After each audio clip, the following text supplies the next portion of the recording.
Welcome back to Soda City Live, everyone. Today is National Dentist Day, and we want to thank dentists everywhere for helping to create brighter smiles. Today, we are joined by one of the fave dentists here in the Midlands, Dr. Mike Barno of Brickyard Dental. I'm pretty sure you've seen his commercials right here on WIS, and he's here to tell us some good tips about what you need to know before you visit the dentist. So, Dr. Barno, thank you so much for being here today. Thank you for having me. I appreciate the opportunity to come on and talk with you. For people who are not familiar with Brickyard Dental, tell us about how you came to fruition and some of the things that you're passionate about at your dental office. Absolutely. So we were founded back in 1986 on North Brickyard Road, and we were in that office until 2019, and actually we started planning the move to our new location in 2019. We've been on Hardscrabble Road for about a year now.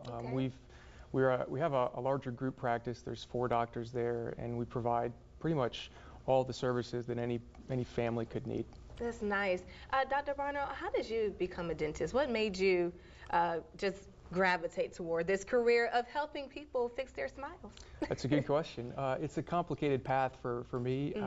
I wound up going to college wanting to be a physician, but then I kind of realized my calling was in dentistry.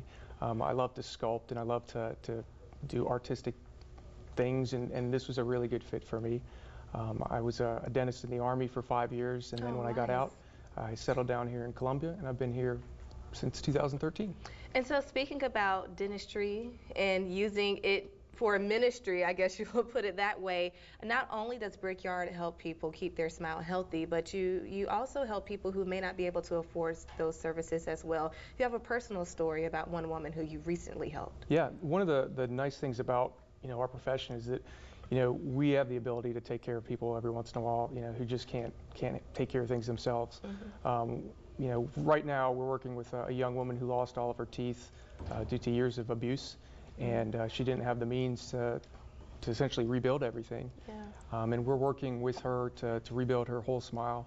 And unless you've ever, experienced what it's like to be socially and, professionally crippled by not being able to smile, it's hard to understand what these people go through. And to be able to rebuild someone's smile and give them kind of a second opportunity at life really means a lot to us. That's beautiful, and then we saw some of those before pictures, and I know that the after pictures will continue to be amazing. I'm so glad that you're able to help her.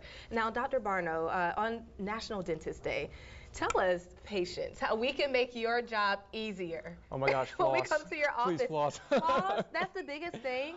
Just for kids or for adults as well? No, for adults as well. It's, people think it's kind of an annoying little thing that we always say, but really, flossing your teeth is one of the most important things you can do. People think toothbrushing is just, all they got to do, but the toothbrush bristles don't get between the teeth, and that's where most people are going to get cavities, is in between their teeth. And that's how, someone who's lost all of their teeth, a lot of times it starts with one small cavity in between their teeth, so definitely floss your teeth. Make sure you floss. What are some misconceptions people have about teeth whitening and doing it at home? Well, teeth whitening is, I hear a lot of people concerned that it does damage to the teeth, but for the most part, it's actually very, very safe and effective. Even the over-the-counter products are relatively effective. One thing I would say is that people don't understand that, if you have a crown or a filling on a front tooth, that's not going to change color. And so if you're bleaching something on your own, you may wind up whitening all your teeth, but still have one in the front that didn't change color. And then that becomes a bigger issue to you. Yeah, over the years now, really in the last year or two, I've seen a lot of people who are not dentists, but they're offering teeth whitening services. Have you seen that? I've seen that. What are your thoughts about that, Dr. Barno? Of all the things that a non-licensed professional could do, I would say that's probably one of the least invasive, so I don't lose a whole lot of sleep over it. But, there are some risks to doing some damage to the gum tissue, and I definitely think at least having a current dental exam is important if you're going to do that. That's awesome. So back to Brickyard. Tell us about some of the services that you offer that you can come and get by licensed professionals. Yeah, oh, absolutely. I mean, in addition to teeth whitening, we provide full range of services from a restorative standpoint, from crowns, bridges, dental implants, both the placement and the restoration, dentures, veneers. We do a lot of cosmetic and higher end stuff. We really are trying to be the place that you can bring your whole family to, and we can try and take care of as much of your needs under one roof as we can. Dr. Barno, thank you so much for coming on today, and again, happy National Dentist Day. I appreciate it. If you can remind our viewers where they can find your office. We are at 300 Rice Meadow Way, right off of Hardscrabble in Northeast Columbia. All righty, we appreciate it, and of course we will have all of Brickyard's information on our website, as well as how you can reach Dr. Barno. We're going to take a quick break, and we'll be back with much more Soda City Live.